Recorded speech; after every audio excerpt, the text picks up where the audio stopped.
5-7 लाख रुपए से स्टार्टिंग कर सकता है आराम से। वो कोई भी आए अगर मेरे पास बैठता है, समझता है, तो इसकी प्रोसेसिंग चेन है, मैं उस हिसाब से बना दूँ। अगर वो इस्टेब्लिश अपना ही ब्रांड करना चाहेगा तो मैं उसको इस्टेब्लिश करा के दे दूंगा ब्रांड। हम लोग तो सिर्फ कर्म करते हैं, जो उसने लिखा है होना वही है, उससे कोई बाहर नहीं है। एक्चुअली मेरा एक मूल सिद्धांत ये है कि अच्छा करो, मेहनत से करो, अच्छी नीयत से करो तो सफल होगा ही होगा। मेहनत करो, मेहनत से जी मत चुराओ, बढ़िया नीयत के साथ करा हुआ कोई भी काम व्यर्थ नहीं जाता।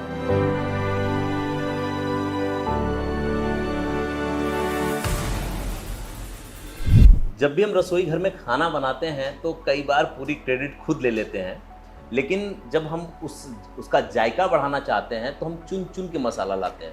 लेकिन क्या आपको पता है कि मसाला बनता कैसे है, कौन लोग बनाते हैं? आज ऐसी एक शख्सियत हमारे साथ हैं जो कि आरपी गोल्ड के फाउंडर हैं, और आप लोगों को नहीं पता होगा कि किसी भी रूप में, क्योंकि इनका अपना ब्रांड तो है ही और तमाम ब्रांड के मसालों को भी ये भेजते हैं और वो आपके रसोई में जाकर के आपका जायका बढ़ाता है। तो आज जानिए कि कैसे मसाले का काम होता है और कैसे इसकी शुरुआत हुई आरपी गोल्ड की। इसीलिए आज हम योगेश अग्रवाल जी के साथ हैं। सर, बहुत कम लोगों को पता होगा कि जो दूसरे मसाले घूम के उनके रसोई तक पहुंचते हैं वो भी आप लोगों के यहाँ बनते हैं। क्या है ये मामला, कैसे कैसे काम ये ऐसा होता है, बहुत बड़ी बड़ी मल्टीनेशनल कंपनियां हैं, उनके पास उतना सेटअप तो नहीं है, कंज्यूमर है, उनका ब्रांड वैल्यू है, तो वो उतना अपने परमिसेस में उतना माल नहीं बना सकते जितना मार्केट में सप्लाई है। तो वो हमारे जैसे वेंडरों को वो ढूंढते हैं जो अच्छी क्वालिटी में सबस्टैंडर्ड रेट करके उसको वो हम उनको प्रोवाइड कराते हैं। तो उसमें क्या होता है, वो ब्रांड वैल्यू उनकी काम आती है, उन्हीं के ब्रांड में हम लोग पैक करके देते हैं। मैन्युफैक्चरिंग में हमारा नाम आ जाता है, हमारा लाइसेंस नंबर आ जाता है, हमारा फूड लाइसेंस नंबर आ जाता है और मार्केटिंग में ही हो जाता है। तो मतलब इस तरह से काम करना बहुत आसान है, मतलब कोई भी अगर जो बिजनेस का हुनर रखता हो वो काम कर सकता है। हाँ, आजकल तो मोदी जी ने इतना सुविधा दे रखा है, एक ही बेंच पे सब काम हो जाते हैं। सब चीज़ों की लाइसेंसिंग है, थोड़ा समझना पड़ेगा, लेकिन मुश्किल कुछ भी नहीं है। अच्छा, मैं ये समझना चाहूँगा कि जैसे जो दर्शक ये देख रहे होंगे उनको लगता होगा कि वो अपने मसाले का काम शुरू करना चाहते हैं, तो क्या वो ऐसा हो सकता है कि आपके पास आएँ और वो अपना नाम आपको दे दें कि भाई हमारा इस नाम से मसाला बनना चाहिए और उनको किसी और उस तरह के लाइसेंस की ज़रूरत ना हो, आपके थ्रू वो मसाला मार्केट में? हाँ, बिल्कुल हो जाएगा, उसमें क्या दिक्कत है। कोई भी आए अगर मेरे पास बैठता है, समझता है, तो मैं उसको प्रोसीजर चेन है, इसकी प्रोसेसिंग चेन है, मैं उस हिसाब से बना दूँ। अगर वो इस्टेब्लिश अपना ही ब्रांड करना चाहेगा तो मैं उसको इस्टेब्लिश करा के दे दूँगा ब्रांड। अच्छा, हाँ, तो मतलब ये प्रोसेस बहुत लंबा होता है या कि नहीं, अब तो बहुत शॉर्ट है, सब कुछ ऑनलाइन है, ऑनलाइन का समय है, मोदी जी ने सब चीज़ डिजिटल कर दी है, तो सब चीज़ हाथ के हाथ है, कोई दिक्कत नहीं। लगभग कितना पैसा किसी के हाथ में हो तो अपना छोटा सा काम शुरू कर सकता है आपके द्वारा? तो मैं समझता हूँ 5-7 लाख रुपए से स्टार्टिंग कर सकता है आराम से। वो उसको किसी मशीन लगाने की ना जरूरत कुछ नहीं नहीं, है, कोई मशीन लाइसेंस तो हमने लगा रखी है, सब उसको कुछ नहीं करना है। आपने कैसे किया? क्या आपने भी ऐसे ही शुरुआत की थी कि जीरो हमारा से? तो ये लेगेसी है, ये तीसरी पीढ़ी काम कर रही है। अच्छा, हमारा ये लेगेसी बिजनेस है, मेरे दादा ने यही किया, पिताजी ने यही किया और अब मैं यही कर रहा हूँ। वो बात उसका थोड़ा फॉर्म चेंज हुआ है, पहले हम साबुत मसाले का काम करते थे, वो समय के साथ साथ पहले नाज के काम हुआ करते दादा के समय, और पिताजी के समय मसाले आए तो वो साबुत हो रहे थे, और हमारे समय में पाउडर चालू हो गया। अच्छा, आपको पाउडर का आइडिया कैसे आया? क्योंकि हिंदुस्तान में तो देखा जाता है, जब मैं भी छोटा था तो हमारे यहाँ वो सिल बट्टा हुआ करता था और वो घर में खड़ा मसाला आता था, उसको रख के वहाँ पे कूटते थे, पीसते थे, उसके बाद अब इस बारे में तो आज जो लाइफ स्टाइल है आदमी की, वो लाइफ स्टाइल इतनी बिजी हो गई है कि इस पर टाइम रखा है, सबको सब चीज़ रेडीमेड चाहिए, कोई ना धोना सुखाना वो सब खत्म हो गया, सबको रेडीमेड चाहिए। तो मसाले का प्रोविज़न तो समझ लो आप 1992 में मेरे फादर ने मेरे को बोला था, वो यूरोप टूर पर गए थे पिताजी, तो उन्होंने कहा था कि अब आगे आने वाला समय पाउडर का ही है, तो पाउडर ही चलेगा, इसका कुछ करो। तो हम लोगों ने फिर 98 में ये कंपनी डाला था, 98 में पाउडर का यूनिट डाला, पाउडर बनाया, अपने नाम से एक ब्रांड बनाया और बढ़िया क्वालिटी के मसाले प्रोवाइड कराए, मार्केट में चले। अब बड़ी कंपनियों से भी कांटेक्ट हुए, उनकी भी इंफॉर्मेशन आने लगी, तो उनको भी मसाले बना के दिए, सब जगह बढ़िया है, फर्स्ट क्लास है। लेकिन अभी भी आप दोनों में डील करते हैं या आप सिर्फ पिसे मसालों में हैं? अब मैं पिसे मसालों में डील करता हूँ, साबुत का काम मैंने बंद कर दिया। अच्छा, जब मैं आपके ऑफिस आया तो आपने 3 पीढ़ियों का तो जिक्र किया, लेकिन मुझे लगता है चौथी पीढ़ी भी इन्वॉल्व हो गई है। हाँ बिल्कुल, दादा चौथी की, पिताजी की बात अपनी बिल्कुल, बात की है, लेकिन अब बिल्कुल। बच्चों ने भी। अब बच्चों ने भी यही काम संभाल लिया, बच्चे भी अब इसी काम में हैं। क्या लगता है कि बच्चों के आने से इस काम में कुछ नया आइडिया आया, नई हाँ तकनीक? बिल्कुल है, बच्चों के आने से इस काम में डिजिटलाइजेशन हुआ और सब तमाम काम ऑनलाइन हुए, वेबसाइट बनी, हम आप सामने बैठे हैं, बच्चों की मेहरबानी है। अदरवाइज तो डिस्ट्रीब्यूटर चैनल से ही काम हो रहा था थोड़ा बहुत। जो अदर कंपनियों को मैं माल बना के उनके ब्रांड में दे पा रहा हूँ, वो भी बच्चों की वजह से दे पा रहा हूँ। बच्चे देख रहे हैं, सब काम को ऑनलाइन ऑर्डर ले लेने, मेल चेक कर लें, सब काम हो जावे। हमारे तो ज़माने की बात बड़ा नहीं है। मुश्किल होता है कि बच्चों को अपने काम में उतार पाना। अमूमन देखा जाता है कि आज के जो बच्चे हैं, जब वो पढ़ लिख के निकलते हैं, आपके भी दोनों बेटे टेक्निकल एजुकेशन लिए हुए हैं। बिल्कुल, हमारे घर में पढ़े लिखे सब हैं, बट नौकरी में कोई नहीं गया, सर्विस लाइन में कोई नहीं, सब एंटरप्रेन्योर हैं, अपने अपना बिजनेस सब संभाल रहे हैं। और हम लोग, मैं उस ठाकुर जी को बहुत धन्यवाद देता हूं कि आज मेरे साथ 250 परिवार जुड़े हुए हैं, फैक्ट्री के भी, कर्मचारी भी, स्टाफ भी, और आगे डिस्ट्रीब्यूटर चैनल है मेरा, 400 आज की तारीख में डिस्ट्रीब्यूटर है, वो सब कहीं ना कहीं मेरे से जुड़े हुए हैं।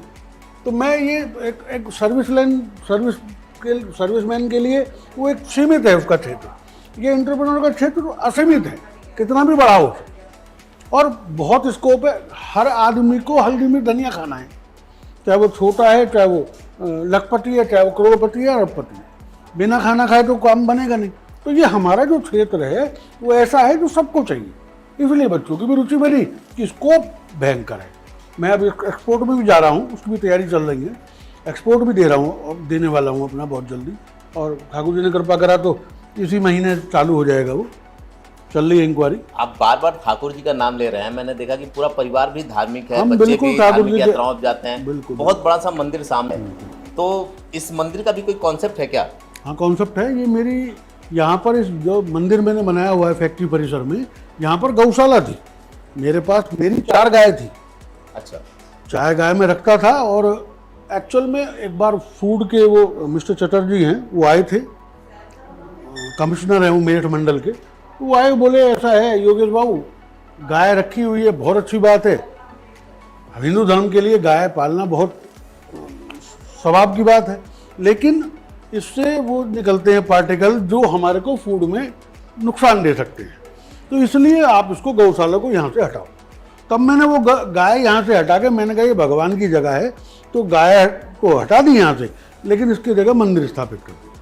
अच्छा, आजकल जो ना, जिन लोगों को पैसा आ जाता है, जो बिजनेस करते हैं, उनको लगता है कि सब कुछ हमसे ही चल रहा है, तो क्या सच में ईश्वर और अपनी मेहनत नहीं दोनों नहीं का नहीं, योगदान? बगैर उसकी मर्जी के तो पत्ता भी नहीं हिले, बिना उसकी मर्जी के कुछ नहीं हो सकता है। आज इतना बड़ा साम्राज्य आपका, लेकिन मैं जानना चाहूँगा वो छोटी सी दुकान और हापुड़ जैसी जगह से निकल के यहाँ तक आने की जर्नी। देखिए ऐसा है, मैं अपने परिवार में सबसे बड़ा हूँ, चारों भाइयों में, तो मेरा फ़र्ज़ था कि मैं आगे का रोड मैप बनाऊँ। एक किराने की दुकान, और हालांकि हमारी लेगेसी है, हमारी पहचान है किराना मसाले, तो फिर भी मैंने ये सोचा इसमें कुछ एडिशनल होना चाहिए, क्योंकि 4 बाजार हैं, कल को बड़े होंगे तो कैसे कैसे काम चलना है, वो पुरानी सोच, उसके हिसाब से मैंने एक होलसेल की दुकान मंडी पक्का बाग है हमारे यहाँ हापुड़ में, वहाँ पर करी, बहुत बढ़िया रिस्पॉन्स मिला। मैंने वहाँ दूसरे भाई को बिठा के पक्के बाग में दुकान करी, पक्के बाग में फिर सेकंड भाई को बिठाया, और मैं गाजियाबाद आ गया सर्च के लिए। गाजियाबाद मैंने सर्च किया, बढ़िया स्कोप था, अच्छा काम चला। उसके बाद में एक बिल्डर को और बुलाया, फिर यूनिट लगाई मसाले की, मसाले का खूब बढ़िया चला, खूब आशीर्वाद चला, बच्चे बराबर के हो गए, सब लोग पढ़े लिखे हैं, ऑनलाइन का जवाब आने लगा, ऑनलाइन की हमने वेबसाइट बना दी, और तुम्हारे डिजिटल में जो इंक्वायरियाँ थी बड़ी MNC कंपनियों की, उनको माल भर के देने की, वो मेरे स्तर पे नहीं था, वो बच्चों ने संभाला आके। वो आए, बच्चे आए, उन्होंने इंक्वायरी फिलअप करी उनकी मेल पे, और वो पास, क्योंकि हमारे पास लेगेसी वाइज अगर बात करें तो क्वालिटी की भरपूर पूरी पर्याप्त जानकारी थी, किस क्वालिटी को हम कितना ऊपर कर सकते हैं, कितना नीचे कर सकते हैं, और किस में क्या कितने होने चाहिए। जैसे सपोज हम मिर्च को लेते हैं, अब मिर्च के अंदर उसमें सरपराहट कितनी हो, कलर कितना हो, उसकी परसेंटेज कितनी हो, वो सब जानकारी है तो आगे बढ़ पाए हम। जो बड़ी MNC कंपनी है, अब जैसे छोटी चक्की की बात हम लेवें तो वहाँ पर इतनी उसकी इम्पोर्टेंस की जरूरत नहीं होती, बढ़िया मिर्च ली, पीसी और बना दी, वो काम मानी मट गया। लेकिन एमएनसी कंपनी डील करने के लिए तो पर्टिकुलर उसको कैप्सिकम कितना है, उसमें चरपराट कितनी है, उसमें कलर कितना है, परसेंटेज से 30,000 है, 50,000 है, 1.5 लाख है, 3 लाख है, कितना उसकी पंजेंसी है, कितना कैप्सिकम है, सब चीज़ की डिटेल देनी है। हल्दी है तो उसमें करक्यूमिन की मात्रा क्या है, तो वो सब चीज़ देने की वजह से बच्चे सब स्टडी किया और हम आगे बढ़ गए और पास हो गए। अच्छा, एक बड़ी चीज़ आपकी बात में निकल के आई। पिछले दिनों मैं एक स्टडी कर रहा था तो उसमें पता चला कि बहुत से बिजनेस वक्त के साथ फ्लॉप हो गए। देखिए, जैसे आपके ज़माने में मर्फी रेडियो रहा होगा, टीवी रही होगी, नोकिया मोटरसाइकिल, एम्बेसडर, तो उस पर जब शोध किया गया तो ये पता चला कि वक्त के साथ वो बदले नहीं। लेकिन आपकी इस कहानी में एक चीज़ दिख रही है कि दादाजी ने जो किया तो पिताजी ने उसको और आगे बढ़ाया। आप किराना की दुकान से यहाँ तक लेके आए तो बच्चों ने उसको डिजिटल पे डाल ये दिया। बिल्कुल वास्तविकता है। हमारे दादाजी के समय पे यानी 1950s के अप्रॉक्स 50 to 70-75 ये ज़्यादा इतने मसाले नहीं बिका करते थे, अनाज का काम हुआ करता था, तो उन्होंने अनाज का काम किया। हमारे लाला जी के टाइम में मसालों का काम शुरू हो गया, लेकिन तब साबुत तक ही था। उन्होंने हमें प्रेरणा दी आगे पाउडर के लिए, तो हमने पाउडर बनाया आगे। बच्चे अब आगे आ रहे हैं तो उन्होंने ऑनलाइन शुरू किया, वेबसाइट बनाई, मेल्स के काम शुरू करा। जो एमएनसी कंपनियां हैं उनको माल बना बना के दिए। मैं इतनी बड़ी बड़ी कंपनियों को माल बना कर देता हूं, मैं नाम बोलूंगा तो आप कहेंगे ऐसा भी है क्या? नहीं, मैं जानता हूं, लेकिन यहाँ नाम लेना ठीक नहीं होगा क्योंकि उनकी अपनी प्राइवेसी होती है। जी। लेकिन एक चीज़ मैं जानना चाहूँगा आपसे कि मसाले का एक बहुत बड़ा कारोबार, कुछ लोग हैं मेरी जानकारी में, मेरी उनसे बात हुई तो वो बताते हैं कि इंडिया से जायका बढ़ाने के लिए ये मसाला वो लोग विदेश लेके जाते हैं और बहुत बड़े पैमाने पे एक्सपोर्ट इंपोर्ट का काम होता है। तो क्या आपने कभी उस तरफ सोचा? अभी तक मैंने एक्सपोर्ट डायरेक्ट वे में कोई नहीं किया। यहाँ पर 2-3 फर्में हैं नोएडा में, उनको मैंने एक्सपोर्ट के लिए माल बना के दिया, उनके ब्रांड से उन्होंने एक्सपोर्ट किया। वैसे मेरे पास मेल पे इंक्वायरी आती रहती है, मेरी वेबसाइट पे भी है इंक्वायरी, और मेरा मन है अब कि मैं एक्सपोर्ट में आगे जाऊँ। मेरी दुबई बात भी हो रखी है एक ऑफिस के लिए, और अभी फेयर लगेगा वहाँ दिसंबर में। मे भी पॉसिबल, अगर ठाकुर जी की इच्छा हुई तो वहाँ पर स्टॉल लगाएंगे अपना।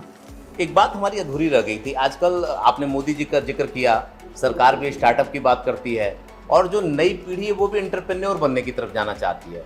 क्या लगता है, क्योंकि आपकी एक बहुत बड़ी जर्नी रही है, मुझे लगता है 50-55 साल की ये जर्नी है और आपने अपने परिवार में 3 पीढ़ियों से इसको देखा है, तो बिजनेस करना कितना आसान है और क्या बिजनेस में किसी एक वर्ग का कॉपीराइट है, एक वर्ग का अधिकार है? बिजनेस करने के लिए सबसे बड़ी, सबसे पहली मूल भावना चाहिए सच्चाई। आपको अगर आगे बढ़ना है तो नीयत साफ रखनी पड़ेगी, मन में सच्चाई रखनी पड़ेगी, तो बेशक आप एंटरप्रेन्योर बन सकते हैं। बन गए, समझो आपने ठान लिया और आप बन गए। इतना इजी हो चुका है, मोदी जी के टाइम में हर चीज़ की सुविधा है, हर चीज़ ऑनलाइन है। एक ही सेटअप में, एक ही खिड़की पे सारे लाइसेंसिंग हो जाती है। पहले हमारे ज़माने में, आज से 20 साल पहले हम बात करते हैं, तो किसी भी लाइसेंस को लेने के लिए चक्कर लगाने पड़ते थे। आज वो एक ही खिड़की पे ऑनलाइन हो जाता है। मतलब विद इन 1 वीक 10-12 लाइसेंस लगते हैं मेरे को कंपनी में, सारे लाइसेंस बन जाएंगे 1 वीक में, सब ऑनलाइन, ना कहीं आना ना जाना। मतलब कोई भी चाहे तो बिजनेस कर सकता कोई है, भी और आपने चाहे तो सिस्टम कर बताया सकता है। कि और बिजनेस को आगे बढ़ाने के लिए उसकी मेहनत, उसकी नीयत सबसे बड़ी चीज़ है। आपने मेहनत और नीयत की बात की। इधर बीच जब मैं जर्नलिस्ट था तब भी हम लोगों ने काम किया। कई ऐसी कंपनियां पकड़ी गई जो फर्जी होती थी, वो मिर्चे के नाम पे वो लाल ईंट घिस के डाल देती थी, कुछ इस तरह के लोग। तो क्या ऐसा नहीं उनकी वजह से अपना बिजनेस प्रभावित होता हो? ऐसा कोई प्रभावित नहीं होता। ये जो गांव गोट के मसले हैं, ये जो बड़े मेट्रोपॉलिटन सिटी हैं, वहाँ पर FSSAI एक संस्था है हमारी गवर्नमेंट की, बहुत सख्त है, वो ऐसा कुछ नहीं होता है। लेकिन गांव गोट में जहाँ बहुत ज़्यादा चेकिंग नहीं है वहाँ वो लोग कर लेते हैं, लेकिन उससे हमारी सेल पे कोई फ़र्क नहीं पड़ता, क्योंकि जो ब्रांड में मसाला भर के देगा उस पर ब्रांड पे आज उतनी एगमार्क भी है, ISO भी है और तमाम तरह के लाइसेंस लगते हैं। तो पहले लेबोरेटरी में पास होता है, फिर माल जाता है। जो मार्केट में ये जो नकली असली वाले हैं वो खूब मंडूक है, वो लूज मसाला बेचते हैं, उनसे हमारी सेल पे कोई फ़र्क नहीं है। अच्छा, हिंदुस्तान में तो मसाले का बहुत बड़ा कारोबार है कि अगर हम साउथ में चले जाएं, ईस्ट में, वेस्ट में, हर जगह मसाले अलग अलग तरीके के यूज होते हैं। आने वाले वक्त में इस बिजनेस को किस लेवल पे देखते हैं, मतलब कितना इसका स्कोप है, अगर कुछ नए लोग भी उसमें आते हैं इसका स्कोप जबरदस्त है। एक्चुअल में सबसे खास बात यह है कि हर आदमी को मसाला चाहिए, चाहे वो रिक्शा चला रहा है उसको भी चाहिए, मर्सिडीज चला रहा है उसको भी चाहिए, चाहे छोटा आदमी है बड़ा आदमी, खाना तो सब खाएंगे और खाना खाएंगे तो उसमें मसाले डालेंगे। इसलिए स्कोप तो इसका आगे आगे जैसे जनरेशन बढ़ रही है, पब्लिक बढ़ रही है, तो जनरेशन वो काम तो बढ़ेगा। अच्छा, मसाला अब एक और नेक्स्ट लेवल पे चला गया, अभी तक खड़ा था, पिसा हुआ आया, अब पेस्ट के तौर पे भी मसाले आ गए हैं। पेस्ट के तौर पे अभी सारे मसाले नहीं आए हैं। एक्चुअली हमारे यहाँ इतनी अभी अवेयरनेस नहीं है। जैसे मार्केट डेवलप हुआ है, पाउडर पे कंज्यूमर आ गया है, पेस्ट पे भी आ जाएगा, समय लगेगा, उसमें आ जाएगा। बहुत से यूथ है ऐसे आपको देख रहे होंगे, उनको 2-3 चीज़ें अपने मतलब की भी मिली होगी कि अगर वो 5-7 लाख रुपए रखे हैं, मसाले में आना चाहते हैं तो आपसे मिल सकते हैं। हाँ, मुझसे मिलो आके, मैं देता हूँ गाइडेंस कैसे करना। हाँ, वो आपके यहाँ से अपने नाम का मसाला भी बेच सकते हैं। तो आपको अपने ब्रांड का बनाना है, अपने ब्रांड का बनाओ, वरना मेरे ब्रांड का बेचो, कोई दिक्कत नहीं है। दोनों ऑप्शन आपके पास दोनों ऑप्शन है मेरे पास। तो अच्छा, क्या लगता है जब से बच्चे इन्वॉल्व हुए हैं तो ये मसाला एक मतलब चौथी पीढ़ी एक नेक्स्ट लेवल पे लेके जाएगी? बिल्कुल लेके जा रही है, जाएगी तो बहुत दूर की बात है। ये लोग जब से इन्वॉल्व हुए हैं, डिजिटलाइजेशन बढ़ा है, तब से बड़ी एमएनसीज का काम मैं कर पाया हूँ। अदरवाइज तो मैं अपना ही करता था, मेरा अपना डिस्ट्रीब्यूटर चैनल है, उसी को फिलअप करता था मैं। अभी एमएनसीज कंपनी जो हम डील कर रहे हैं, बड़े ब्रांडों को जो भर के दे रहे हैं मसाला, वो तो सब बच्चों की बदौलत ही है। आखिरी सवाल, लगभग कितने तरह के मसाले अपने पास होंगे? मतलब अगर मसालों की पैकेट की बात करें तो कितने तरह के मसाले आप मेरे बेचते हैं? पास SKU बोले तो लगभग 450 हैं, और मसाले लगभग 90 प्रकार के मसाले मैं बना रहा हूँ। 90 प्रकार के। बहुत हाई डिमांडिंग कौन से मसाले हैं? बहुत हाई डिमांडिंग में तो ये हल्दी मिर्च धनिया गरम अमचूर, चाट मसाला, चना मसाला, मीट मसाला, चिकन मसाला, ये लगभग 20-25 मसाले ऐसे हैं जो जनरल यूज़ किए हैं। अचार वगैरह में भी आप लोग उतर आए हैं? हाँ, अचार मैंने 3 साल हो गए करे हुए चालू, बढ़िया रिस्पॉन्स है, फर्स्ट क्लास। लेकिन अचार में 3 ही आइटम बनाता हूँ मैं, मैंगो, मिक्स और चिली। और ये जितने भी आपके 90 मसाले हैं, ये 90 मसाले दूसरों के लिए भी पैक करते हैं? हाँ, सब पैक करके देता हूँ। अगर कोई आपसे कांटेक्ट करना चाहता है तो कैसे कर सकता है? मेरी वेबसाइट पे आओ, rpgoldspices.com, वहीं से मेल से आपसे वो कर ले और फिर उनको सही जानकारी। नहीं तो मैं गाजियाबाद में अमृत स्टील में मेरी फैक्ट्री है, आप कभी भी आओ, एनी टाइम, सुबह 9 से 6 बजे तक खुली है।